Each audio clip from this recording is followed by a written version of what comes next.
In the cash flow statement, the most important mechanical thing is to master is the indirect method, which is how to convert net income into cash flow from operation.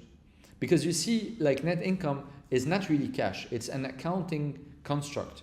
It blends cash and non-cash items. So the first step is to remove everything that is not cash to get to cash flow from operation. And the classical example is what we discussed earlier, depreciation and amortization. For example, the factory is worth $1 million and you record 100K of depreciation this year. Well, this 100K has reduced your net income, but in reality, there was no cash out of the company. So the cash was out when you bought it. So you start from the net income and you add this depreciation back and other non-cash charges, like impairment loss, by the way.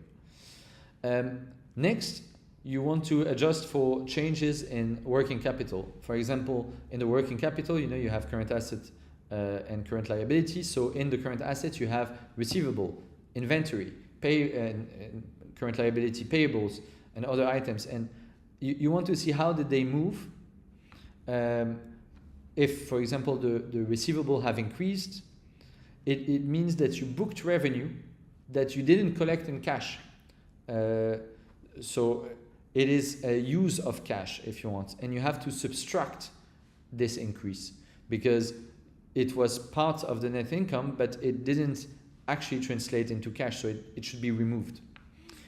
Same, if inventory increased, then actually what happened is that you spent cash to build this stock that is not sold yet. So again, you use the cash, so you have to subtract the increase in inventory, and so on. One subtle idea is that there is no paying suppliers in the income statement.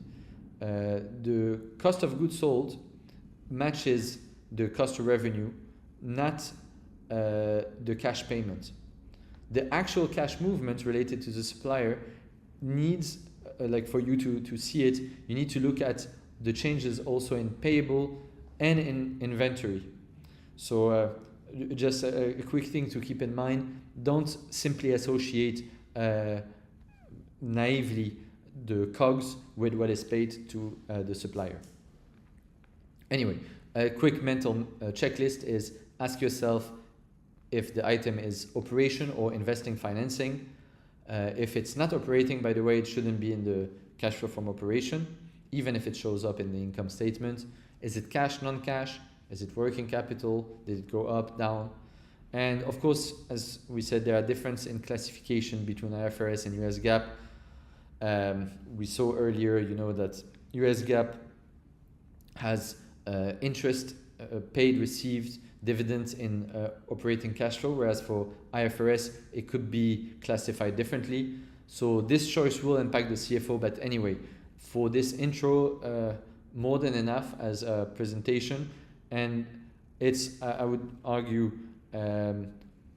unlikely that it will go into a lot of details, but you should still study it and learn about it, as at least, understand how it works.